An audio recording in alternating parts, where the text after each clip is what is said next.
When people say Trump can issue $2,000 rebates from tariff revenue, it's kind of using doublespeak to suggest he can return money that's already gone. We don't have a $2,000 a person budget surplus from tariffs. The money isn't there to give rebates from. Normal tax refunds are like that too. They call it a refund or a rebate or a return to make you think they're holding onto your tax payments all year and then giving some back.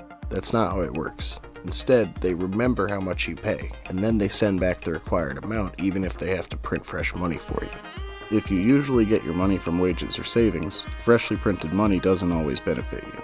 It creates a race for who can scoop up the most profit. We don't all get enough raises and compound interest to keep up with inflation.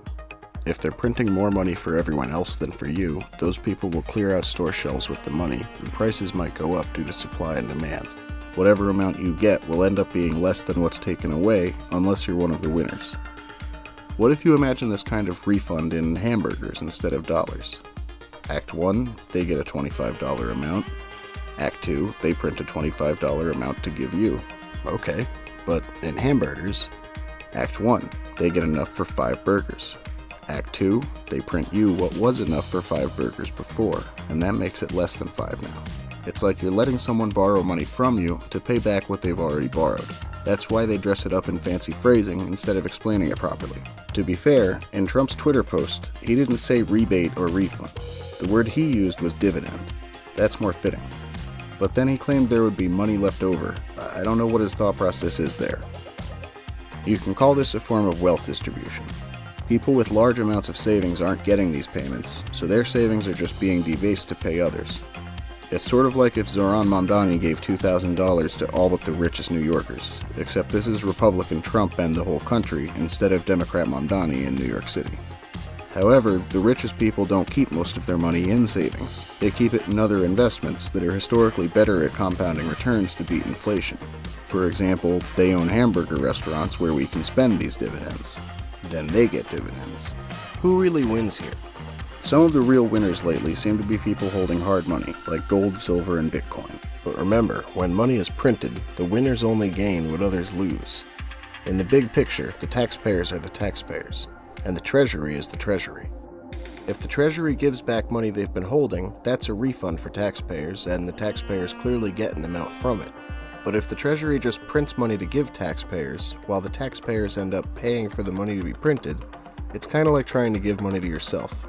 It might change where the balance is, but at the end of the day, it doesn't really change what everyone has. A lot of the commentary I've seen has a misplaced focus on exact tariff revenue amounts.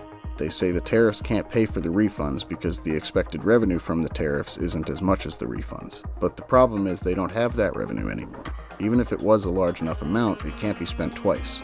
There would need to be a budget surplus of unspent money to give back to people. It's been a long time since the US had a budget surplus. There's a deficit every year where tax revenue isn't enough to cover expenses, and fresh money needs to be printed to make up the difference. So if Trump issues a $2,000 check, it isn't a rebate from tariffs. It's a dividend from printing money. It's circular in the big picture. In day-to-day life, it might be like a temporary boost for most working-class people and a permanent boost for certain investors. Anyway, I don't think I'll receive these dividends. I never got my stimulus checks earlier in the COVID pandemic, and I was homeless at that time, so I doubt I'll get whatever they might be sending out now. That doesn't mean I'm completely against the idea. If you get a check, you should try to make the most of it. Before I end this video, I want to mention that YouTube recently wiped the channels of several organizations supporting Palestinian human rights. They purged hundreds of videos documenting the consequences of the criminal Israeli occupation in Palestine, and they basically did it because Donald Trump asked them to.